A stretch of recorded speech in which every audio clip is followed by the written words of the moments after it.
Welcome to the Cosmic Soul Podcast, your weekly microdose of motivation and inspiration to get you charged and ready to manifest the life you were born to live. I'm your host, Debbie, here to remind you that you are the creator. Let's get to work. Hello, everyone. Welcome to another episode of the Cosmic Soul Podcast, where we weave all things magical into a wonderful and magnificent tapestry of mindfulness and heart living. This show will help you on your own journey to becoming and living the amazing you that longs to be, no matter what is going on in your world. I am so excited to bring this episode to you. I was actually halfway done writing it when things surprisingly went into another direction completely.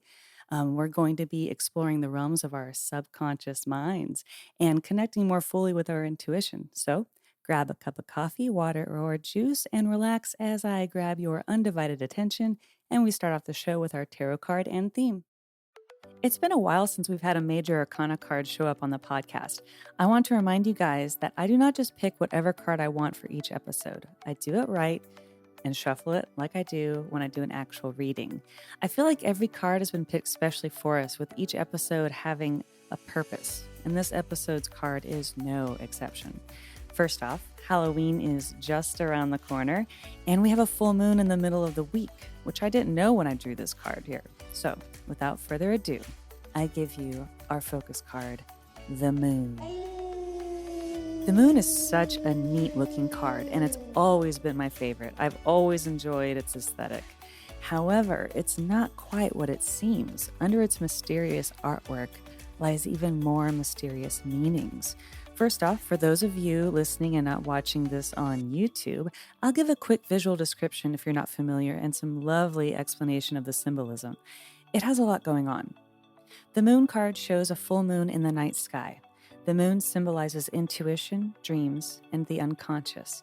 It is situated between two towers, which represent the trappings of an easy life.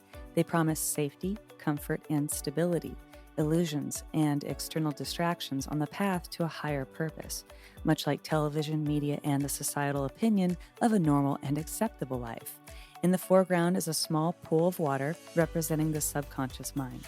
A small crawfish crawls out of the pool, symbolizing the early stages of our consciousness unfolding, our potential rising up from the dark waters.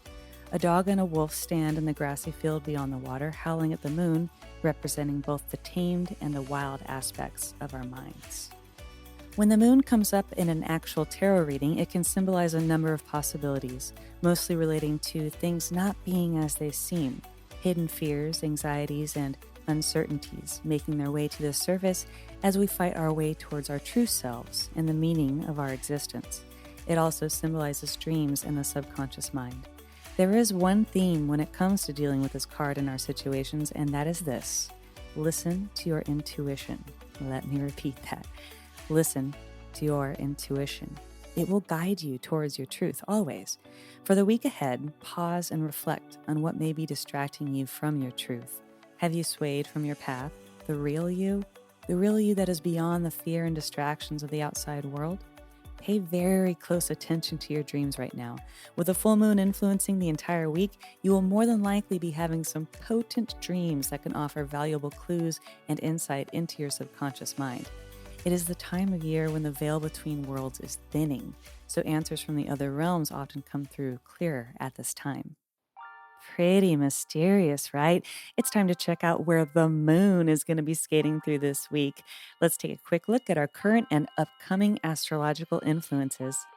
Monday, Tuesday, and Wednesday, we are going to be feeling especially fired up as we find ourselves in Aries. The full moon on Wednesday will also be in Aries, which gives us the perfect opportunity to make positive and needed changes and also take inspired action towards anything that holds us back from our purpose.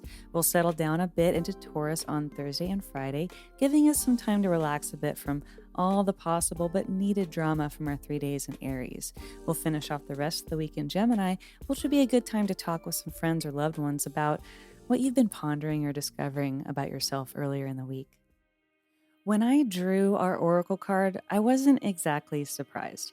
I asked for a card that would help us with our tarot focus and was not disappointed. Once again, I pulled from the Work Your Light deck and drew the initiation. It says, Rite of Passage. crossing the threshold, and the description is as follows. Some of the most sacred initiation chambers and temples look scary from the outside, but are breathtakingly beautiful on the inside. This represents the journey that the soul pilgrim is required to take to reach somewhere sacred, but only the initiated can enter. Perhaps that's where you are right now. You are being tested, initiated, because you are headed somewhere sacred. Initiations require that we cross the threshold from one world or state of being to the next. We are called to face what scares us and have to be willing to lose it all in order to gain a new way of being, of safety, of security, of depth, of meaning. Initiations, like rites of passage, mark the shift from one age to the next and can take place because of emotional turmoil, great loss, grief, or devastation. But it is through the seeming hardship that our heart cracks open and our spirit is invested to step forward. We take the sacred voyage into more of who we are and who we came here to be. It can be painful and scary, but once we begin the journey, we can be more ourselves than ever before. If you are in the middle of an initiation right now, you will get through it. And one day soon, you will bless the thing that broke you down and cracked you open, because the world needs you open. You are going somewhere sacred. It will be worth it, and you're closer than you think. You know, it's really incredible to me how the tarot and oracle cards work together on this show to bring us such pinpointed subjects and themes. As a team, they offer such insight and beautiful advice for all of us to really know ourselves, which is the most important thing anyone can ever really know. As we are about to walk between the towers that keep us from what we truly are, let's pause and prepare with some empowering affirmations to help us cross over. Join me now as we take 3 slow, deep breaths.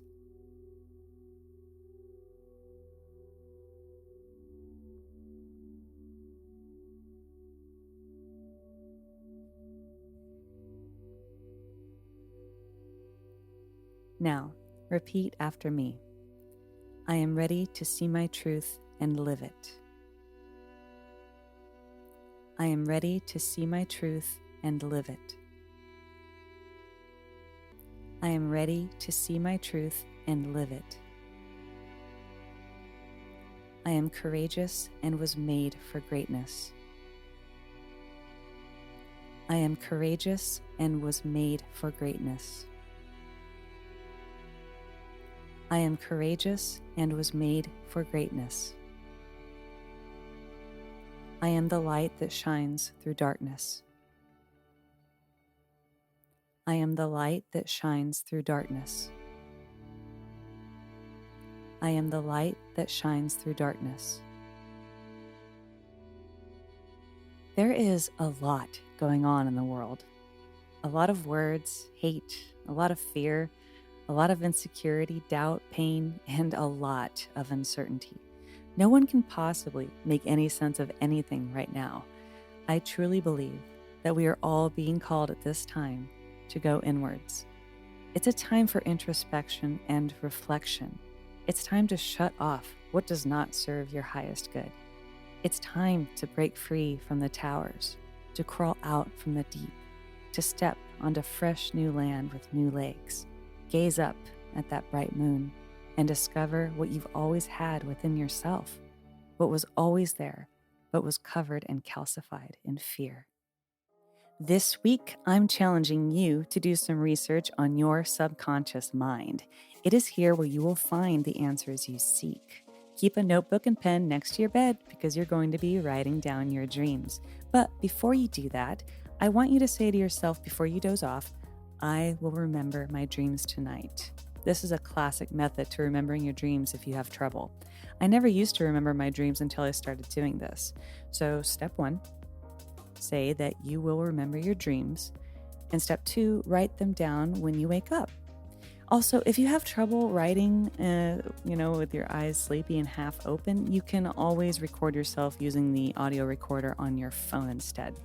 So see if you can remember any symbol that sticks out. Sometimes they can be a bag, a wallet, or some other item you seem to not let go of. Then do some inner questioning on what these themes could mean for you. I had a very vivid dream in January where I was fixated on a softball-sized chunk of moldavite. That dream led me to creating this podcast and my blog. So pay attention. You never know where your dreams will lead you. And that's a wrap for this week's show. I really hope that you will see just how exciting and rewarding exploring your inner world can be. In there, you will find all the answers you need for anything in your life. Always trust your intuition in all situations. Pay attention to synchronicities and messages. These come to us in symbols and events that only we can understand with our personal experience and understanding. If you haven't already, be sure to subscribe to the show and share it with your beautiful friends so we can grow this cosmic tribe and help bring positive changes into our infinitely changing world. Follow me on Instagram at The Cosmic Soul Podcast so you can keep up with all things magically cosmic. And be sure to check out my YouTube channel where you can find the video version of this show. Step into your greatness, into what you know to be true. Be willing to dive into the chaotic waters of life with faith that you will be carried safely to a sunny shore. Have the courage to be what you want to be. I send you all of my love, light, and magic. Stay cosmic, everyone.